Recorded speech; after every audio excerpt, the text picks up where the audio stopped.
ಪ್ರಿಯ ವೀಕ್ಷಕರೇ, 9 ನ್ಯೂಸ್ ಚಾನೆಲ್ಗೆ ಸ್ವಾಗತ. ಈ ದಿನ ಮುಖ್ಯವಾದ ವಿಚಾರವನ್ನು ತಿಳಿಯೋಣ. ಪ್ರತಿಯೊಂದು ಜೀವರಾಶಿಗೂ ಆಹಾರ ಎಷ್ಟು ಮುಖ್ಯ ಅಲ್ಲವೇ, ಅದೇ ರೀತಿ ಪಾನೀಯವೂ ಕೂಡ ಬೇಕಾಗಿರುವಂಥದ್ದು. ನಿಮಗೆಲ್ಲ ಗೊತ್ತೇ ಇದೆ, ಕಾಫಿ ಮತ್ತು ಟೀ ಇದು ಯಾರಿಗೆ ಬೇಡ ಹೇಳಿ? ಬೆಳಗ್ಗೆ ಎದ್ದಾಗ ಬೇಕು, ಮನೆಗೆ ನೆಂಟರು ಬಂದಾಗ ಬೇಕು, ಸ್ನೇಹಿತರ ಜೊತೆ ಇರುವಾಗ ಬೇಕು, ಸಂಜೆ ಟೈಮ್ನಲ್ಲಿ ಕೂಡ ಬೇಕು. ಹೀಗೆ ಕಾಫಿ ಮತ್ತು ಟೀ ಕುಡಿಯಲು ಸಮಯವನ್ನು ನೋಡುವುದೇ ಇಲ್ಲ. ಬಾಯಿ ಚಪ್ಪರಿಸುತ್ತಾ ಮೆಲ್ಲಗೆ ಕುಡಿಯುತ್ತಿದ್ದರೆ ಏನು ದೇಹಕ್ಕೂ ಮನಸ್ಸಿಗೂ ಮುದ ನೀಡುವುದು ಈ ಕಾಫಿ ಮತ್ತು ಟೀ. ಇಂಥ ಟೀಯನ್ನು ಬೆಳೆದು ಅದನ್ನು ಕಾರ್ಖಾನೆಗೆ ತಂದು ಹೇಗೆ ಸಂಸ್ಕರಿಸುತ್ತಾರೆ ಮತ್ತು ಅದರ ಸಂಪೂರ್ಣ ಮಾಹಿತಿ ಈ ವಿಡಿಯೋದಲ್ಲಿ ನೋಡೋಣ ಬನ್ನಿ. ಹೇಳುತ್ತೇನೆ ಗೆಳೆಯರೆ, ಟೀ ಪುಡಿ ತಯಾರಿಕೆ ಮೊದಲ ಹಂತ ಯಾವ್ದಪ್ಪ ಅಂತಂದ್ರೆ tea leaves collection. Tea estate ಅಲ್ಲಿ ಕೆಲಸ ಮಾಡುವ ಕೆಲಸಗಾರರು ತುಂಬಾ ಹಸಿರಾಗಿರುವ ಎಲೆ ಮತ್ತು ಎಲೆಯಲ್ಲಿ ಗುಂಡು ಮೊಳಕೆ ಬಂದಿರುವ ಎಲೆಯನ್ನು ಕೊಯ್ಯುತ್ತಾರೆ. ಈ ಎಲೆಗಳನ್ನು ಚೆನ್ನಾಗಿ ಬ್ಯಾಗಿಗೆ ತುಂಬಿಸಿ ನೇರವಾಗಿ ಕಾರ್ಖಾನೆಗೆ ಕಳಿಸ್ತಾರೆ. ಗೆಳೆಯರೆ, ಒಂದು ಟೀ ಎಲೆ ಬೆಳೆಯೋದು ತುಂಬಾ ದೀರ್ಘ ಅವಧಿಯ ಒಂದು ಪ್ರೊಸೆಸ್. ಸಣ್ಣ ಬೀಜ ಟೀ ಎಲೆಯಾಗಿ ಬದಲಾಗೋದಕ್ಕೆ ಸುಮಾರು 3 ರಿಂದ 4 ವರ್ಷ ಸಮಯ ಹಿಡಿಯುತ್ತೆ. 3 ರಿಂದ 4 ವರ್ಷ ಆದ ಮೇಲೆ ಅಷ್ಟೇ ಟೀ ಎಲೆಗಳನ್ನು ಕೊಯ್ದು ಫ್ಯಾಕ್ಟರಿಗೆ ಕಳಿಸ್ತಾರೆ. ಗೆಳೆಯರೆ, ಸಾಕಷ್ಟು ಜನ ಹೇಳ್ತಾರೆ ಬರೀ 1 ತಿಂಗಳು 6 ತಿಂಗಳು 1 ವರ್ಷದಲ್ಲಿ ಟೀ ಎಲೆಗಳು ಬೆಳೆದು ಬಿಡುತ್ತೆ, ಫ್ಯಾಕ್ಟರಿಗೆ ಕಳಿಸ್ತಾರೆ ಅಂತ. ಖಂಡಿತವಾಗಿಯೂ ಸುಳ್ಳು. ಬೀಜ ಗಿಡಾಗಿ ಗಿಡದಿಂದ ಟೀ ಎಲೆ ಹೊರಗಡೆ ಬರಬೇಕು ಅಂತಂದ್ರೆ 3 ರಿಂದ 4 ವರ್ಷ ಬೇಕೇ ಬೇಕು.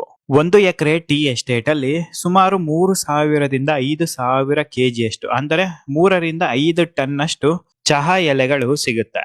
3000 ರಿಂದ 5000 kg ಟೀ ಲೀವ್ಸ್ ಇಂದ 750 kg ಇಂದ 1250 kg ಟೀ ಪೌಡರ್ ಅನ್ನು ತಯಾರಿಸಬಹುದು.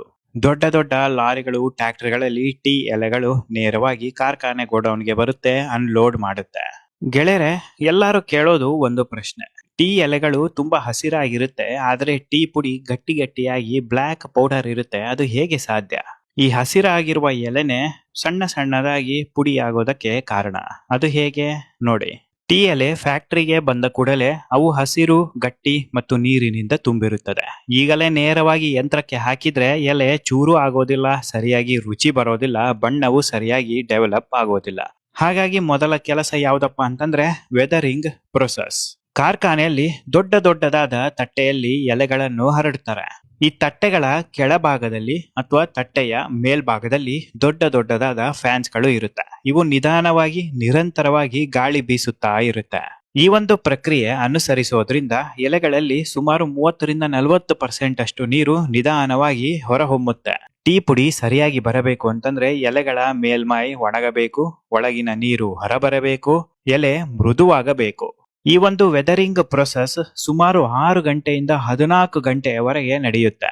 ಮುಂದಿನ ಹಂತ ಯಾವ್ದಪ್ಪ ಅಂತಂದ್ರೆ ರೋಲಿಂಗ್ ಹಂತ. ಗೆಳೆಯರೆ, ಈ ಒಂದು ಹಂತ ಇದೆ ಅಲ್ವಾ, ಈ ಒಂದು ಹಂತ ತುಂಬಾ ಮುಖ್ಯವಾದ ಹಂತ. ಈ ಒಂದು ರೋಲಿಂಗ್ ಹಂತ ಇಲ್ಲ ಅಂತಂದ್ರೆ ಟೀ ಪುಡಿ ತಯಾರಿಸೋದಕ್ಕೆ ಬರೋದೇ ಇಲ್ಲ. ಈ ರೋಲಿಂಗ್ ಆಗ್ತಾ ಇರುವ ಮಷೀನ್ಸ್ಗೆ ನಿಧಾನವಾಗಿ ಎಲೆಯನ್ನು ಬಿಡಲಾಗುತ್ತೆ.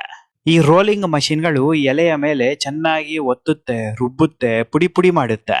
ನೀವಿನ್ನು ನನ್ನ official Facebook page Sudheendra Explorer ನ ಫಾಲೋ ಮಾಡಿಲ್ಲ ಅಂದ್ರೆ ಈಗಲೇ ಫಾಲೋ ಮಾಡಿ. Facebook page link description box ಅಲ್ಲಿ ಇರುತ್ತೆ, ಒಂದು ಸಲ ಚೆಕ್ ಮಾಡಿ.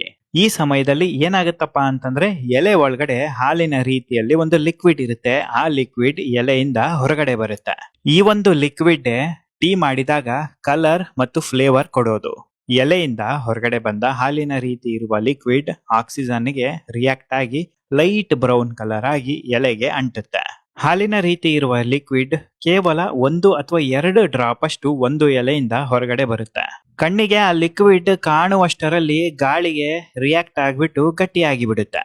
ಗೆಳೆಯರೆ, ಈಗ ಎಲೆ ಅರ್ಧಂಬರ್ಧ ತುಂಡಾಗಿದೆ, ಲಿಕ್ವಿಡ್ ಹೊರಗಡೆ ಬಂದು ಗಟ್ಟಿಯಾಗಿದೆ. ಮುಂದಿನ ಹಂತ ಯಾವ್ದಪ್ಪ ಅಂತಂದ್ರೆ CTC ಪ್ರೊಸೆಸ್. CTC ಪ್ರೊಸೆಸ್ ಅಂದ್ರೆ ಕ್ರಶ್, ಟಿಯರ್ ಮತ್ತು ಕರ್ಲ್. ಈ CTC ಮಷಿನ್ಗಳು ಅರ್ಧಂಬರ್ಧ ಕಟ್ಟಾಗಿರುವ ಎಲೆಯನ್ನು ಚೆನ್ನಾಗಿ ಪುಡಿ ಮಾಡಿ ಬಿಡುತ್ತೆ. ಟೀ ಪೌಡರ್ ನೋಡಿರ್ತೀರಲ್ವಾ, ಆ ಹದಕ್ಕೆ ತಂದು ಬಿಡುತ್ತೆ.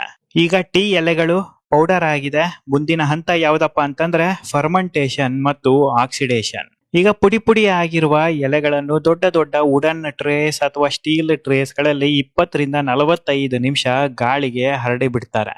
ಟೀ ಇಂದ ಹೊರಗಡೆ ಬಂದಿರುವ ಲಿಕ್ವಿಡ್ ಇಂದ ನ್ಯಾಚುರಲ್ ಆಗಿ ಆಕ್ಸಿಡೀಕರಣ ಆಗುತ್ತೆ. ಗ್ರೀನ್ ಪೌಡರ್ ಲೀವ್ಸ್ ಇರೋದು 45 ನಿಮಿಷದಲ್ಲಿ ಬ್ಲ್ಯಾಕ್ ಪೌಡರ್ ಲೀವ್ಸ್ ಆಗಿ ಬದಲಾಗುತ್ತೆ. ಒಂದು ಸಲ ಬ್ಲ್ಯಾಕ್ ಕಲರ್ ಬಂದ ಮೇಲೆ ಈ ಬ್ಲ್ಯಾಕ್ ಪೌಡರ್ ಅನ್ನು ಡ್ರೈಯಿಂಗ್ ಚೇಂಬರ್ಸ್ ಒಳಗಡೆ ಹಾಕ್ತಾರೆ. ಈ ಡ್ರೈಯಿಂಗ್ ಚೇಂಬರ್ಸ್ ಒಳಗಡೆ ಬಿಸಿ ಗಾಳಿ ಬರ್ತಾ ಇರುತ್ತೆ. ಬಿಸಿ ಗಾಳಿಯಿಂದ ಈ ಟೀ ಪೌಡರ್ ಗಟ್ಟಿ ಆಗುತ್ತೆ ಮತ್ತು ಮೆತ್ತಗೆ ಇದ್ದ ಪೌಡರ್ ಕ್ರಿಸ್ಟಲ್ ಶೇಪ್ ಆಗುತ್ತೆ. ಅಷ್ಟೇ ಅಲ್ಲ, ಪುಡಿಯಲ್ಲಿ ಇರುವ ಮಾಯಿಶ್ಚರ್ 0 ಆಗುತ್ತೆ ಮತ್ತು ಲಾಂಗ್ ಟರ್ಮ್ ಫ್ರೆಶ್ ಆಗಿ ಇರುತ್ತೆ. ಮಾಯಿಶ್ಚರ್ 0 ಆಗಿರುವ ಕಾರಣ ಫಂಗಸ್ ಬರೋದಿಲ್ಲ, ಪುಡಿ ಕೆಡೋದಿಲ್ಲ. ಗೆಳೆಯರೆ, ಈಗ ಟೀ ಪುಡಿ ಕಂಪ್ಲೀಟ್ ಆಗಿ ರೆಡಿ ಆಗಿದೆ. ಪ್ಯಾಕಿಂಗಿಗೆ ಹೋಗುತ್ತೆ, ಪ್ಯಾಕ್ ಆಗುತ್ತೆ, ನಂತರ ಮಾರಾಟಕ್ಕೆ ಹೋಗುತ್ತೆ.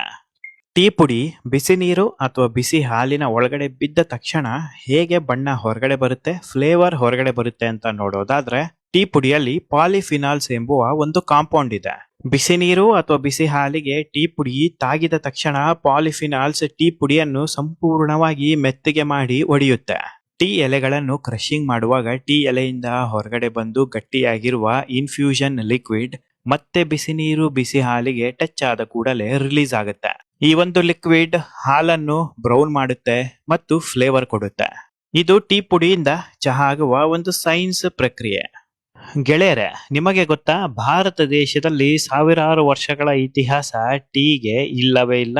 ಟೀ ಮೊದಲ ಬಾರಿ ಕಂಡು ಹಿಡಿದಿದ್ದೆ 1823ನೇ ಇಸ್ವಿಯಲ್ಲಿ. ಅಲ್ಲಿಯ ತನಕ ಭಾರತ ದೇಶದ ಜನತೆಗೆ ಟೀ ಅಂದ್ರೆ ಏನು ಅಂತ ಗೊತ್ತೇ ಇರಲಿಲ್ಲ. 1823ನೇ ಇಸ್ವಿಯಲ್ಲಿ ಬ್ರಿಟಿಷ್ ಅಧಿಕಾರಿಯೊಬ್ಬರು ಅಸ್ಸಾಂ ಕಾಡಿನಲ್ಲಿ ಬೇಟೆಗೆ ಹೋದಾಗ ಕಾಡು ಟೀ ಗಿಡವನ್ನು ನೋಡಿ ಮೊದಲ ಬಾರಿ ಭಾರತ ದೇಶದಲ್ಲೂ ನೈಸರ್ಗಿಕವಾಗಿ ಟೀ ಗಿಡ ಬೆಳೆಯುತ್ತೆ ಅಂತ ಗೊತ್ತಾಗಿದ್ದು. 1830ನೇ ಇಸ್ವಿಯಲ್ಲಿ ಬ್ರಿಟಿಷ್ ಅಧಿಕಾರಿಗಳು ಟೀ ಪ್ಲಾಂಟೇಶನ್ ಅನ್ನು ಶುರು ಮಾಡ್ತಾರೆ. ಗೆಳೆಯರೆ, ಬ್ರಿಟಿಷರಿಂದ ಈ ಒಂದು ಟೀ ಅಬ್ಬರ ಭಾರತ ದೇಶದಲ್ಲಿ ತುಂಬಾ ಜೋರಾಗಿ ಬಿಡುತ್ತೆ. ಆಗಿನ ಸಮಯದಲ್ಲಿ ಕೇವಲ ಹಾಲನ್ನು ಕುಡಿಯುತ್ತಿದ್ದ ಭಾರತೀಯರಿಗೆ ಟೀ ಹೊಸ ರುಚಿ ಕೊಡುತ್ತೆ, ಸಖತ್ ಅಭ್ಯಾಸ ಮಾಡಿಸಿಬಿಡುತ್ತೆ. ಗೆಳೆಯರೆ, ಭಾರತ ಅಂದ್ರೆ ಚಹಾ, ಚಹಾ ಅಂದ್ರೆ ಭಾರತ. ಭಾರತ ದೇಶದಲ್ಲಿ ಇರುವಷ್ಟು ಟೀ ಡಿಮ್ಯಾಂಡ್ ಬೇರೆ ಯಾವ ದೇಶದಲ್ಲೂ ಕೂಡ ಇಲ್ಲ. ಭಾರತ ದೇಶವನ್ನು ಹೊರತುಪಡಿಸಿ ಬೇರೆ ಯಾವ ದೇಶಗಳು ಅತಿ ಹೆಚ್ಚು ಟೀ ಸೇವನೆ ಮಾಡ್ತಾರೆ ಅಂತಂದ್ರೆ 2ನೇ ಸ್ಥಾನದಲ್ಲಿ ಬರೋದು ಟರ್ಕಿ, 3ನೇ ಸ್ಥಾನದಲ್ಲಿ ಐರ್ಲ್ಯಾಂಡ್. ಗೆಳೆಯರೆ, ಭಾರತ ದೇಶದಲ್ಲೇ ಅತಿ ದೊಡ್ಡ ಸಮಸ್ಯೆಯಾಗಿ ಹೊರ ಬರ್ತಾ ಇರೋದು ಈ ಒಂದು ಟೀ ಪೌಡರ್. ಗೆಳೆಯರೆ, ನಿಮಗೆಲ್ಲರಿಗೂ ಗೊತ್ತಿರುವ ಒಂದು ವಿಚಾರ ಮತ್ತು ಎಲ್ಲರೂ ಹೇಳುವಂತಹ ವಿಚಾರ, ಟೀ ಕುಡಿದ್ರೆ ಅಸಿಡಿಟಿ ಬರುತ್ತೆ, ಜೀವನ ಪರ್ಯಂತ ಅಸಿಡಿಟಿ ಹೋಗೋದಿಲ್ಲ, ಅಸಿಡಿಟಿ ಹಾಗೆ ಹೊಟ್ಟೆಯಲ್ಲಿ ಇರುತ್ತೆ ಅಂತ. ಇದು ಸುಳ್ಳ, ನಿಜನ? ಎಸ್, ಹೌದು, ಖಂಡಿತವಾಗಿಯೂ ನಿಜ. ಗೆಳೆಯರೆ, ನೀವು ನಂಬಿದ್ರೆ ನಂಬಿ, ಬಿಟ್ರೆ ಬಿಡಿ, 2000 ಇಸ್ವಿಯ ತನಕ ಭಾರತ ದೇಶದಲ್ಲಿ ಅಸಿಡಿಟಿ ಅನ್ನೋದೇ ಇರಲಿಲ್ಲ. ಆಗಿನ ಸಮಯದಲ್ಲಿ ಅಸಿಡಿಟಿ ದೊಡ್ಡ ಕಾಯಿಲೆ ರೀತಿ ಪರಿಗಣಿಸ್ತಾ ಇದ್ರು. 10ರಲ್ಲಿ ಕೇವಲ ಒಬ್ಬರಿಗೆ ಅಸಿಡಿಟಿ ಬರ್ತಾ ಇತ್ತು. 2000 ಇಸ್ವಿಯ ಬಳಿಕ ಚಹಾ ವ್ಯಾಪಾರ ಭಾರತ ದೇಶದಲ್ಲಿ ಹೆಚ್ಚಾಗುತ್ತೆ. ಚಹಾ ಕುಡಿಯುವವರ ಸಂಖ್ಯೆ ಕೂಡ ದುಪ್ಪಟ್ಟಾಗುತ್ತೆ. ಪ್ರಪಂಚದಲ್ಲಿ ಅತಿ ದೊಡ್ಡ ವಾದ ಇದೆ. ಅದೇನಪ್ಪಾ ಅಂತಂದ್ರೆ, ಟೀ ಕುಡಿಯೋದಕ್ಕೂ ಅಸಿಡಿಟಿಗೂ ಏನು ಸಂಬಂಧ? ದಿನಕ್ಕೆ ಎಷ್ಟು ಸಲ ಬೇಕಾದ್ರೂ ಟೀ ಕುಡಿಯಬಹುದು, ಯಾವುದೇ ಕಾರಣಕ್ಕೂ ಅಸಿಡಿಟಿ ಆಗೋದಕ್ಕೆ ಸಾಧ್ಯನೇ ಇಲ್ಲ. ಇದು ಸುಮ್ಮನೆ ಹಬ್ಬಿರುವ ಸುದ್ದಿ ಅಂತ. ಗೆಳೆಯರೆ, ಟೀ ಪುಡಿಯಲ್ಲಿ ಟ್ಯಾನಿನ್ ಎಂಬುವ ಒಂದು ನ್ಯಾಚುರಲ್ ಸಬ್ಸ್ಟೆನ್ಸ್ ಇರುತ್ತೆ. ಇದ್ರ ಜೊತೆ ನ್ಯಾಚುರಲ್ ಕ್ಯಾಫಿನ್ ಅಂಶ ಇರುತ್ತೆ. ಬೆಳಗ್ಗೆ ಎದ್ದ ತಕ್ಷಣ ಟೀ ಕುಡಿದ ಮೇಲೆ ಹೊಟ್ಟೆ ಒಳಗೆ ಟ್ಯಾನಿನ್ ಮತ್ತು ಕ್ಯಾಫಿನ್ ಆಮ್ಲ ಬಿಡುಗಡೆ ಮಾಡುತ್ತೆ, ಅಂದ್ರೆ ಆಸಿಡ್ ಅನ್ನು ರಿಲೀಸ್ ಮಾಡುತ್ತೆ. ಹೊಟ್ಟೆಯಲ್ಲಿ ಗ್ಯಾಸ್ಟ್ರಿಕ್ ಮತ್ತು ಬರ್ನಿಂಗ್ ಸೆನ್ಸೇಷನ್ ನಿಧಾನವಾಗಿ ಡೆವಲಪ್ ಆಗುತ್ತೆ. ಈ ಟೆನ್ನಿನ್ ಅಂಶ ಆಗಿರಬಹುದು, ಕೆಫಿನ್ ಅಂಶ ಆಗಿರ್ಬೋದು, ಯಾವುದು ಕೂಡ ಆರ್ಟಿಫಿಷಿಯಲ್ ಫ್ಲೇವರ್ಸ್ ಅಲ್ಲ, ಕೆಮಿಕಲ್ಸ್ ಅಲ್ಲ, ಎಲ್ಲವೂ ನ್ಯಾಚುರಲ್ ಆಗಿ ಬರುವ ಒಂದು ಸಬ್ಸ್ಟೆನ್ಸ್. ಪ್ರತಿದಿನ ಬೆಳಗ್ಗೆ ಖಾಲಿ ಹೊಟ್ಟೆಯಲ್ಲಿ ಟೀ ಕುಡಿತೀರಾ, ಮಧ್ಯಾಹ್ನ ಟೀ ಕುಡಿತೀರಾ, ಸಾಯಂಕಾಲ ಟೀ ಕುಡಿತೀರಾ, ರಾತ್ರಿ ಕೂಡ ಟೀ ಕುಡಿಯೋ ಅಭ್ಯಾಸ ಸಾಕಷ್ಟು ಜನಕ್ಕೆ ಇದೆ. ಹೊಟ್ಟೆ ಒಳಗೆ ಅಸಿಡಿಟಿ ಕಾನ್ಸಂಟ್ರೇಟ್ ಹೆಚ್ಚಾಗುತ್ತಾ ಹೋಗುತ್ತೆ. ಟೀ ಕುಡಿಯೋದ್ರಿಂದ ಮತ್ತೊಂದು ಅಪಾಯಕಾರಿ ಸಂಗತಿ ಏನಪ್ಪಾ ಅಂತಂದ್ರೆ, ಈ ಟೀ ಒಂದು ಡಿಹೈಡ್ರೇಟಿಂಗ್ ಪಾನೀಯ ಆಗಿ ಕೆಲಸ ಮಾಡುತ್ತೆ. ದೇಹದಲ್ಲಿ ನೀರಿನ ಅಂಶ ಕಡಿಮೆ ಆಗುತ್ತೆ, ಹೊಟ್ಟೆ ಉರಿ ಹೆಚ್ಚಾಗುತ್ತೆ.